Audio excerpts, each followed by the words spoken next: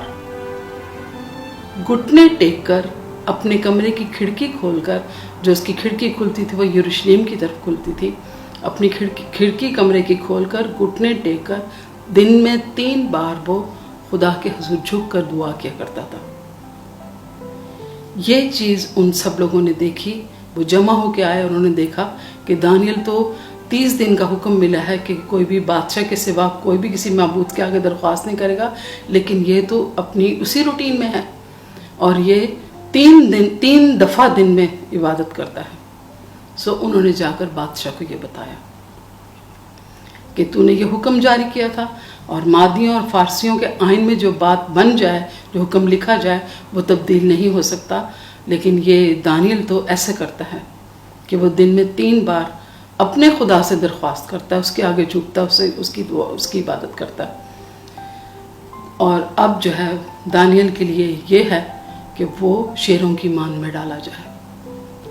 اس پر بادشاہ بہت رنجیدہ ہوا، لیکن وہ اپنا فرمان جاری کر چکا تھا، اس لیے اس نے کہا کہ ٹھیک ہے، دانیل کو لے کے آؤ۔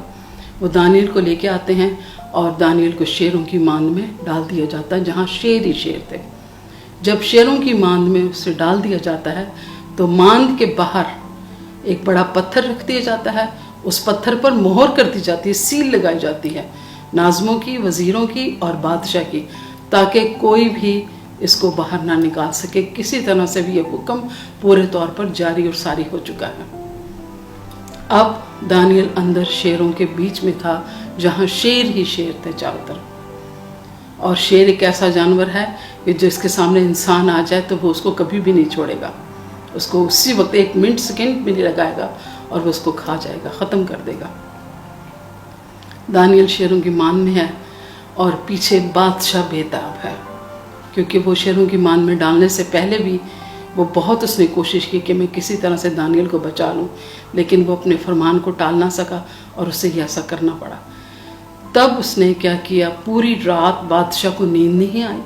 بادشاہ نے کھانا نہیں کھایا، اس کے سامنے کوئی ساز نہیں بجایا گیا اور بادشاہ پریشان رہا۔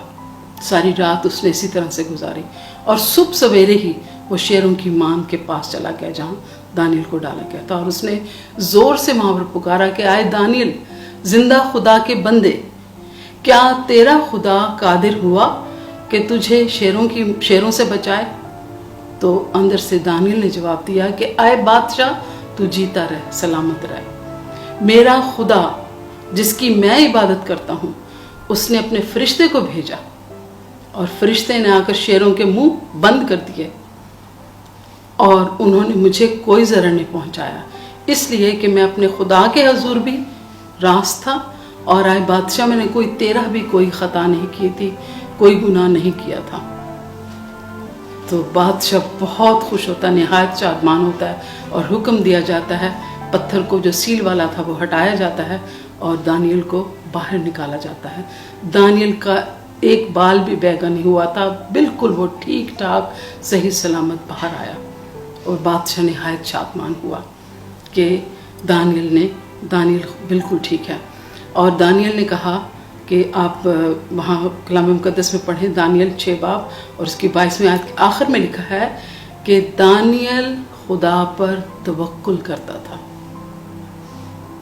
یہ ہے خدا پر توکل کرنے کا انجام، یہ ہے برکت خدا پر توکل کرنے کی، کہ وہ ان تمام حالات کی وجہ سے، اس تمام جو لوگوں نے اس کے خلاف ایک منصوبہ باندھا، اس میں بالکل وہ خوف زدہ نہیں ہوا۔ وہ جانتا تھا کہ سارے وزیر، مشیر، سردار سب اس کے خلاف ہیں،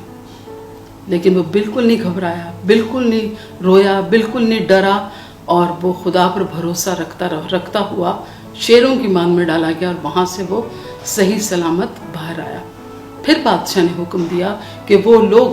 جنہوں نے دانیل کے خلاف یہ منصوبہ باندھا تھا، ان کو ان کے پورے خاندان سمیت لایا جائے، اور پھر ان سب کو شیروں کی مان میں ڈال دیا، اور شیروں نے 1 منٹ میں ان کو ختم کر دیا۔ ہم اس بہت خوبصورت واقعے سے یہ سیکھتے ہیں کہ خداوند پر بھروسہ رکھنا انسان پر بھروسہ رکھنے سے بہتر ہے، کیونکہ انسان